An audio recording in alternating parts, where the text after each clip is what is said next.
Hello and welcome back to another Stefan Riedelsteiner experience or Murdock's Music Minute Collab. collab. Collaborations don't work. They don't work, they don't work. Collaborations It's a new don't work. thing.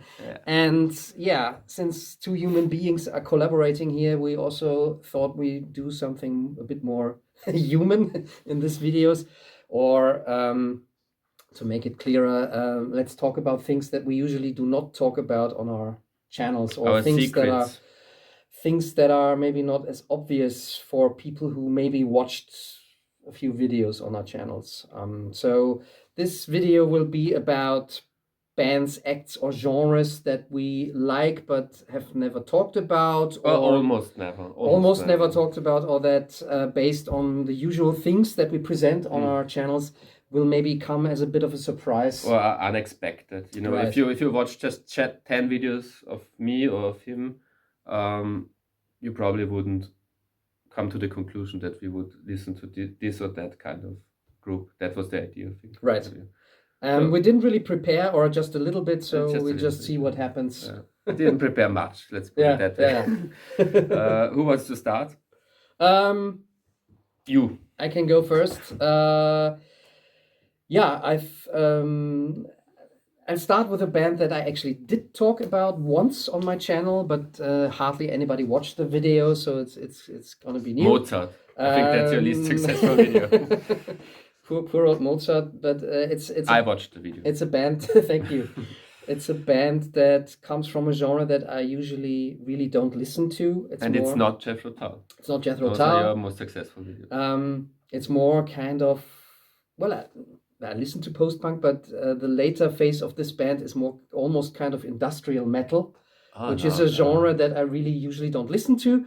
But somehow this band, I don't know, I find them fascinating. It's the band Killing Joke. Oh, okay. Super aggressive, dark, Yeah. usually not my wheelhouse, but I really love them. And the bass player made a collab Yeah. with Paul McCartney. Collaborations don't work. They don't work, they don't work. Youth, yeah.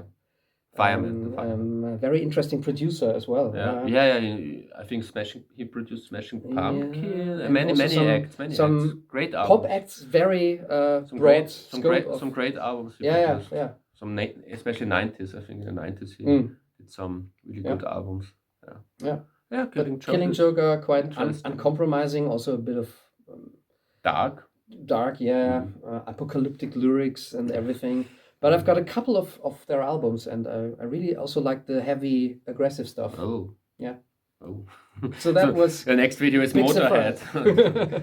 But I think in general you tend to like the harder stuff a bit more than me. You did more videos than me That's- on really yeah. hard rocking. That's true. groups, Yeah, which I'm is always surprising. surprised myself. Yeah. There's I'm also there's surprised. a bit of a I always thought of myself as a tough rock guy, but compared to you, I'm a schmaltzy, a closet. soft rock, I'm a closet metalhead. and I'm a probably. closet yacht rock guy, probably.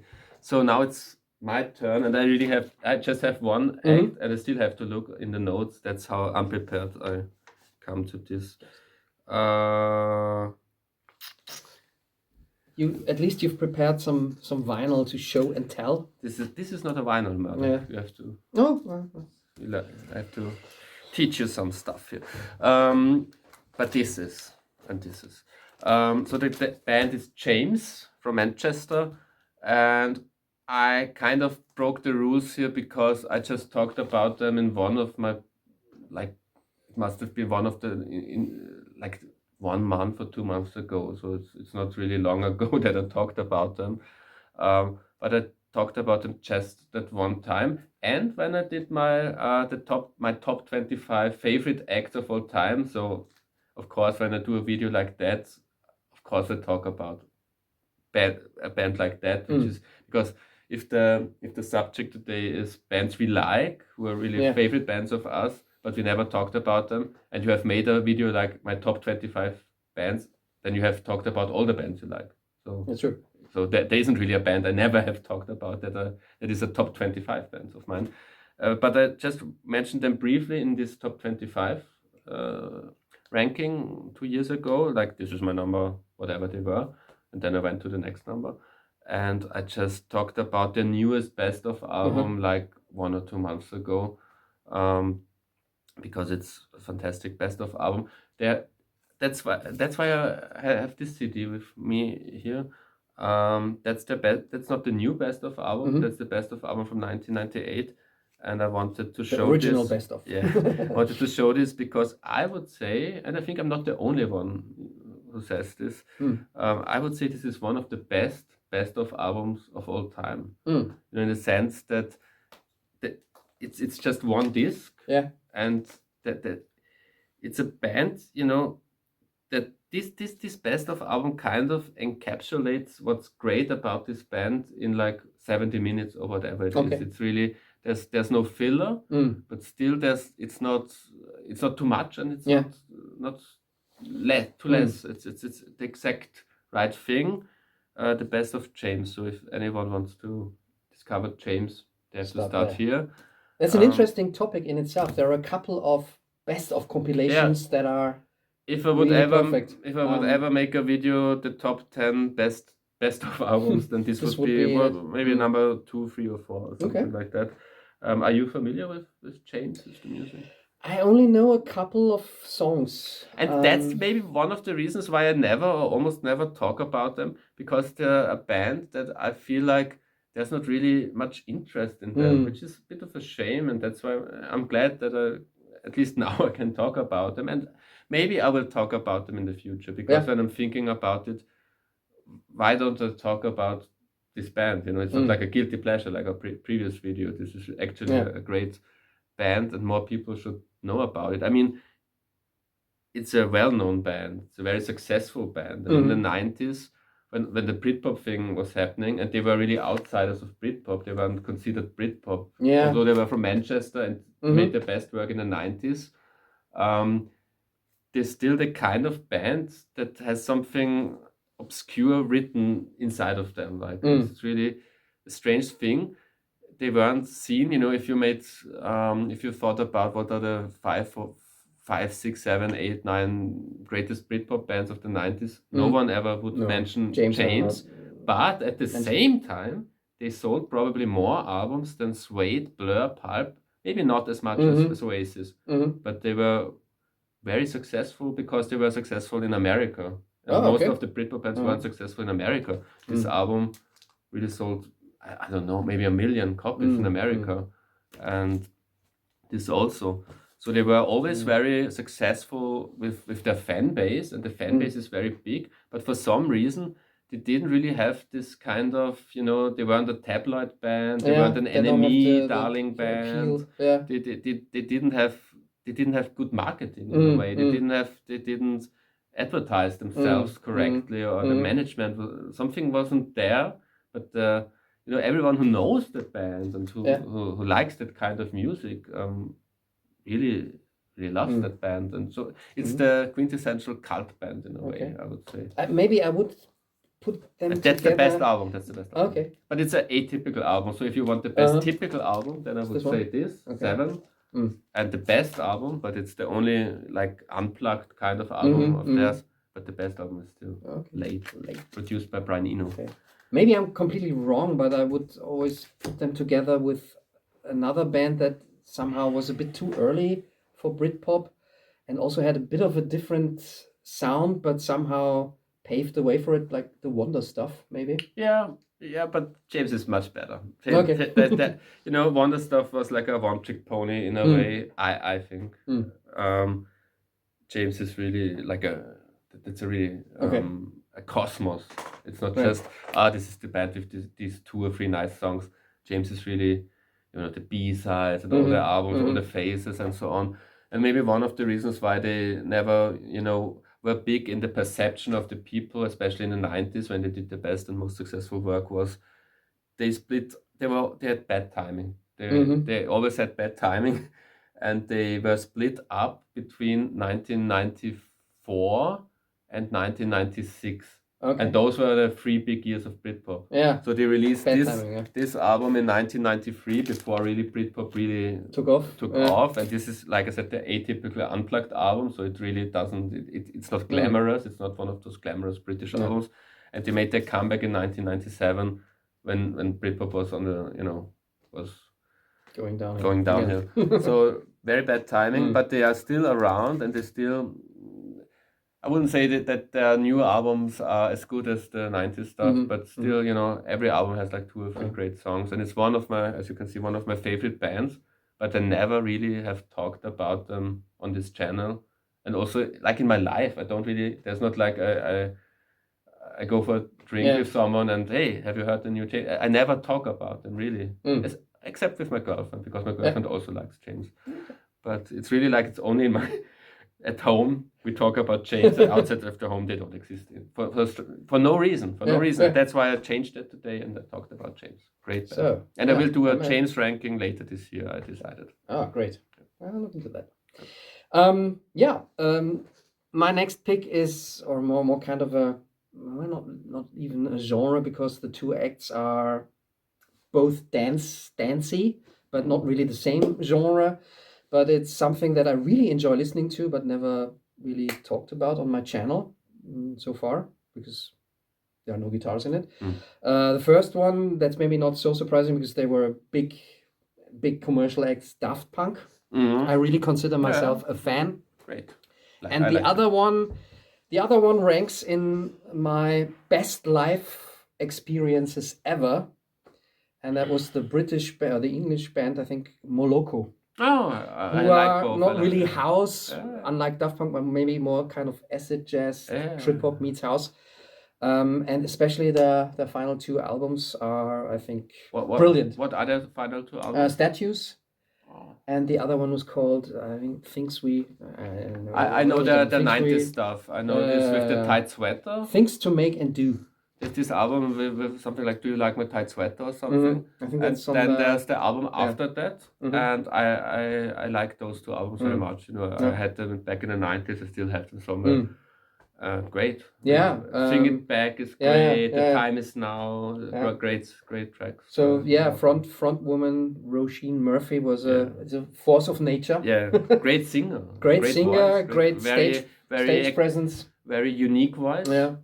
And she still does music occasionally. Yeah. Okay. And I'm not too familiar with her solo albums, but I think she's still doing some interesting stuff in that kind of acid jazz electronic vein. Okay. Yeah. I have one more thing, but it's not really a band that I never talked about. It's like unexpected things. I think this video is also about things if people don't really know us don't know much about us, they wouldn't assume that we're fans of this group. But I have to say, everyone who's somehow seen anything on my channel or knows my channel will know that I'm a fan of this group, because it's one of the groups that I talked, even in the previous video I talked about them, maybe even in this video I already talked about them. They're in my top 5 favorite acts of all time, and some of my most popular videos on my channel are about them, but I'm talking about the Pet Shop Boys. You know that everyone who knows my channel knows that I like the Pet Shop Boys, but it's in my life, in my day-to-day life, it's something where people are often surprised.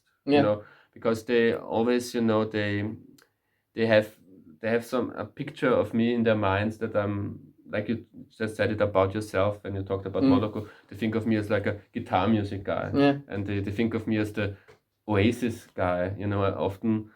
I often get invitations to podcasts here in Austria where people want to talk about Britpop and Oasis. And when I'm asked them, why do you invite me? Why me? and once the answer was, we went to artificial intelligence and asked them who's the biggest Oasis and Britpop fan in Austria, and your name came up. And I was like, really?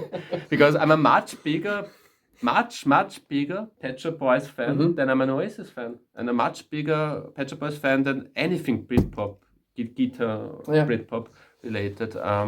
So I loved Oasis as a teenager when they were active. When definitely maybe Morning Glory, when that came out, they were one of my favorite bands at that time.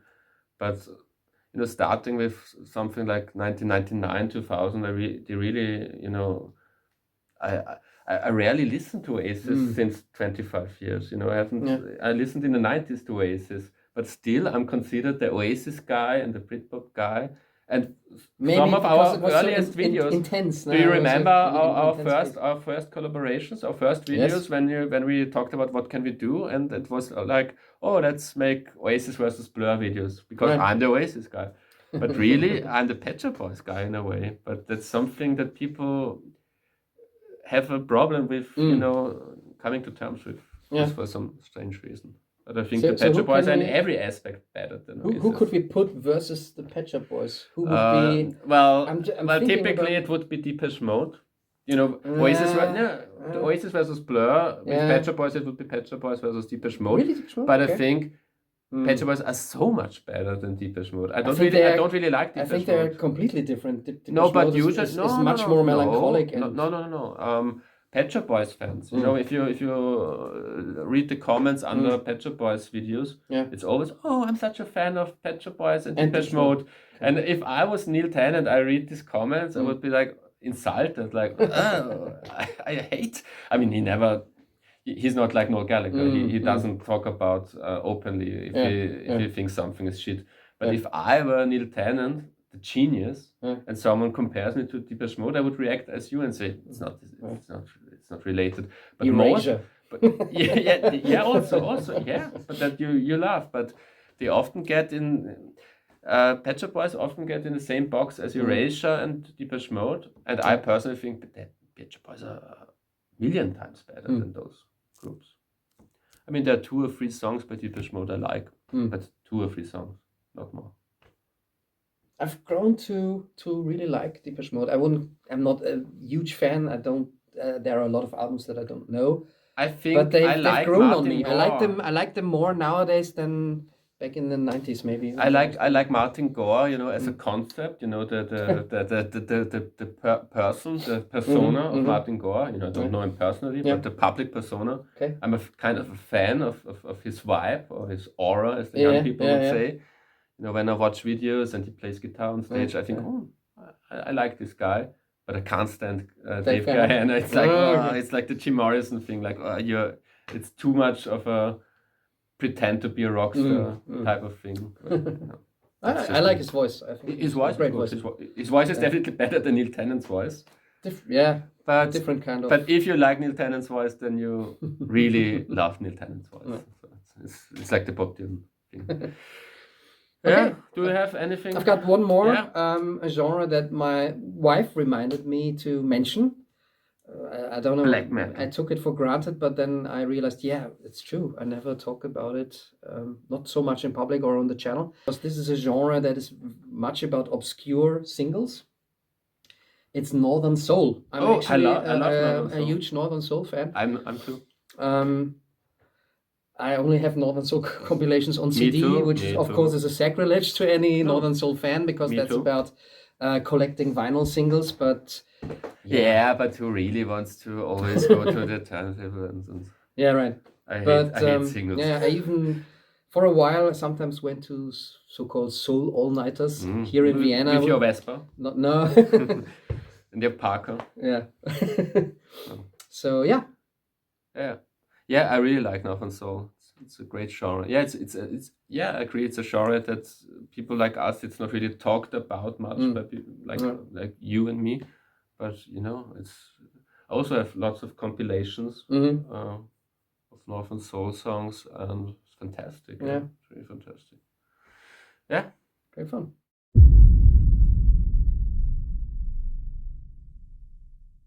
I've got one more my guilty pleasure band, yeah. and that's Weezer. The first 2 albums. Yeah, I even What, like you like- I even like Oh, later no, albums, no, not all oh, of them. no. I like So some that's of the guilty later. pleasure. That's really, you made fun of me for liking Always by Bon Jovi, and you like post Pinkerton Weezer. Yeah, I do. Okay, I do. then I don't talk to you anymore. No, Weezer post Goodbye.